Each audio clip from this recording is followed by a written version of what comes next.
Olá, eu sou o Alessandro, esse é o canal Trilha da Prosperidade e vamos dar continuidade na leitura do livro O Poder da Escolha Certa, de Raymond Charles Barker. Capítulo 6. Decida ser saudável. Pratico a cura pela mente espiritual.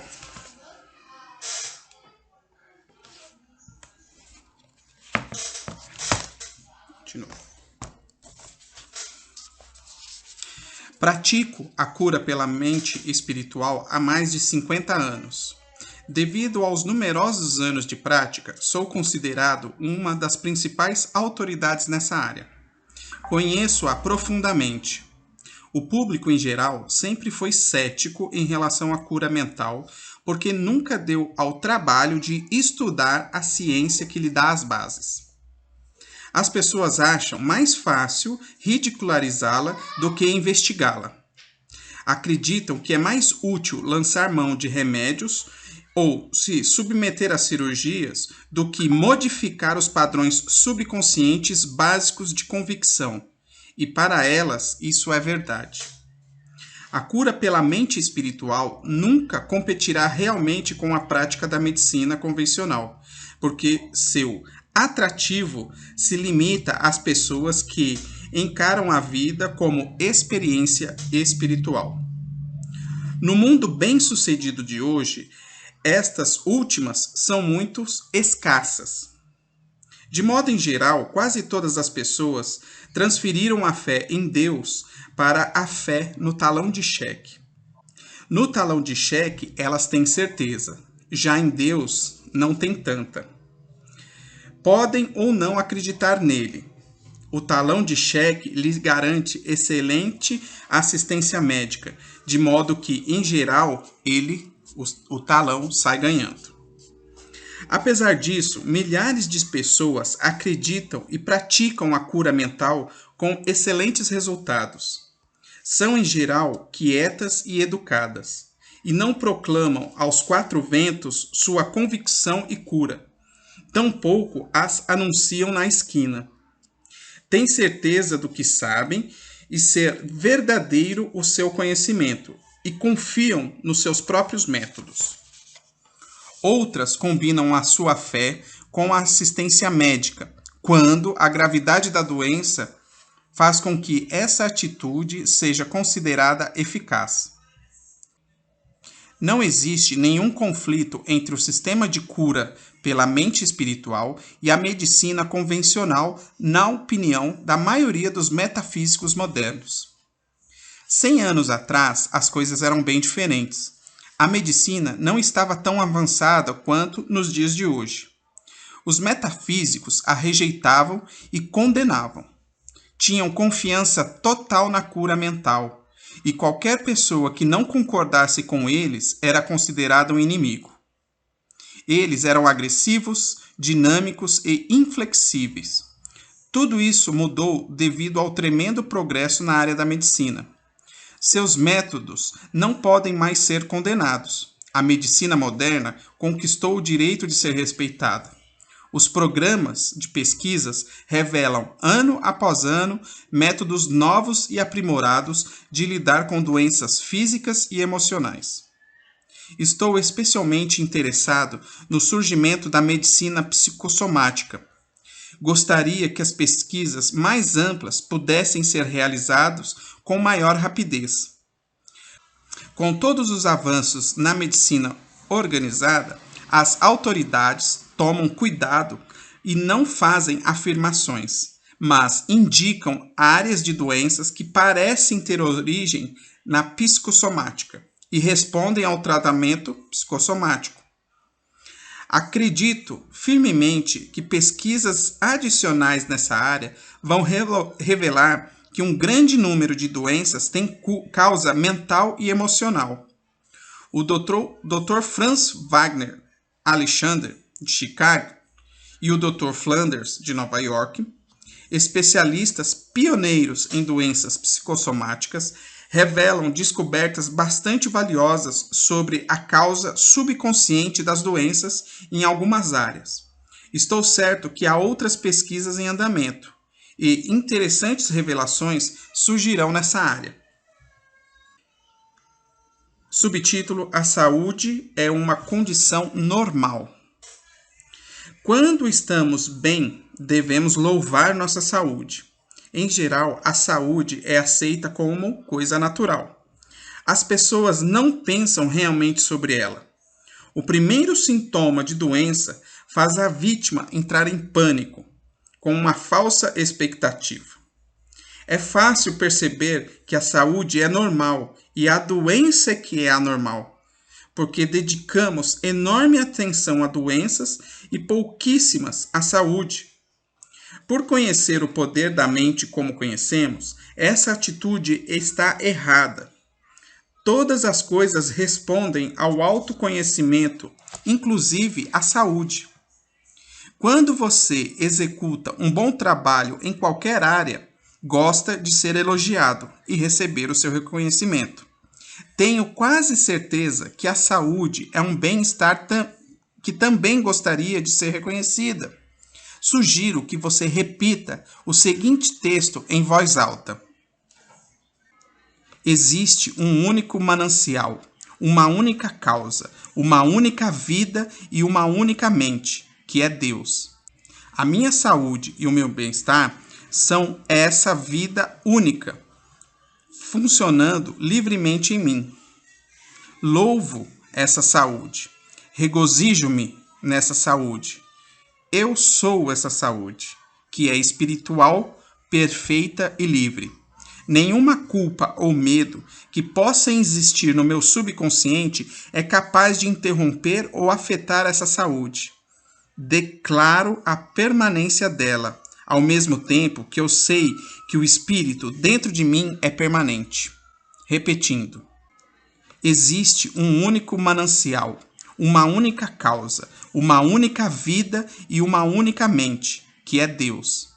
A minha saúde e o meu bem-estar são essa vida única, funcionando livremente em mim.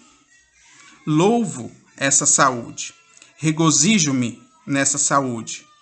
Eu sou essa saúde, que é espiritual, perfeita e livre. Nenhuma culpa ou medo que possa existir no meu subconsciente é capaz de interromper ou afetar essa saúde. Declaro a permanência dela, ao mesmo tempo que eu sei que o espírito dentro de mim é permanente. Quanto mais imprimir na mente subconsciente a normalidade e o valor da saúde, mais seguro estará nela, perto dos princípios que você está ao mesmo tempo vivendo uma experiência saudável, porque nada disso terá valor se estiver desobedecendo às rotinas gerais óbvias de uma vida saudável. A vida é uma ciência e é preciso seguir as leis para continuar a viver com saúde. Subtítulo: Autorize sua saúde. Aprendi, em meus anos de experiência, que eu não sou capaz de ajudar ninguém se a pessoa não estiver resolvido a ser curado. Se não acreditar que a saúde é uma condição normal, e se não considerar o problema físico desnecessário, esse é um primeiro passo em direção a qualquer tipo de cura física por intermédio dos métodos mentais e emocionais. Você pode achar que as pessoas que buscam cura por intermédio da mente espiritual são sempre decididas. De modo nenhum. Não raro, elas me procuram na esperança, mas esperança não é decisão, e sim um paliativo. De fato, penso que esperança é, em geral, uma ilusão. Quem busca a própria saúde precisa decidir ficar bom antes de qualquer terapia espiritual. Comece a produzir resultados através dela. Outro fator de igual importância é a expectativa de ficar saudável. Quando alguém me procura com um desses dois fatores claramente determinados na consciência, Em geral, eu obtenho um excelente resultado. As pessoas desprovidas de entusiasmo devem recorrer aos recursos materiais. As entusiastas devem se valer da metafísica, porque para elas vai funcionar.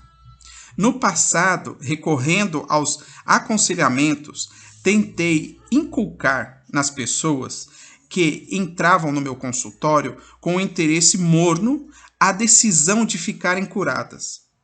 No entanto, não faço mais isso, pelo simples fato de que não funciona.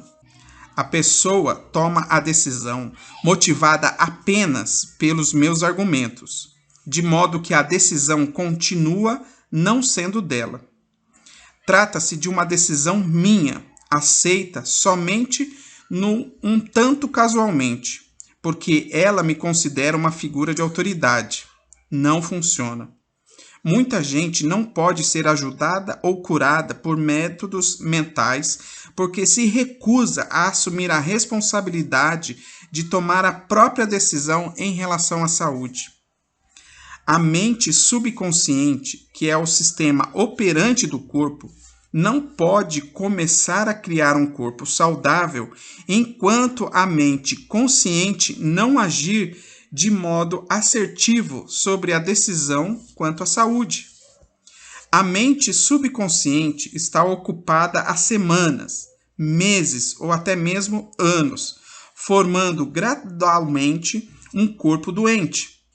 Ela continuará a manter esses padrões de doença até receber uma ordem clara e significativa na mente consciente, determinando que pare com isso. É por esse motivo que a esperança não funciona.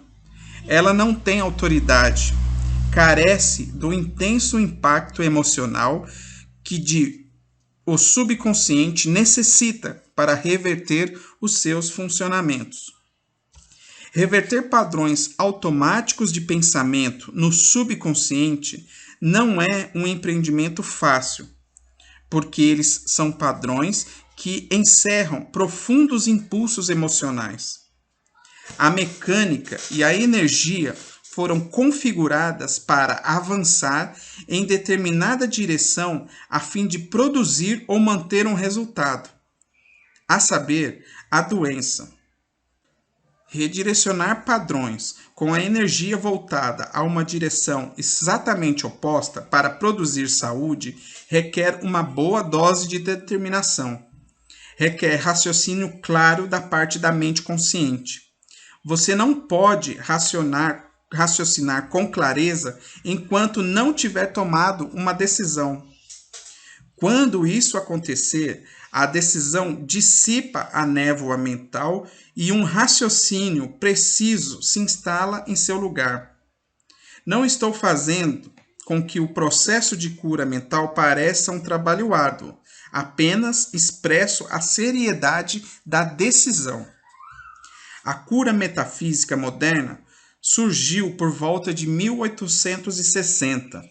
Os primeiros professores, que eram os únicos pesquisadores existentes na época, realizaram curas impressionantes.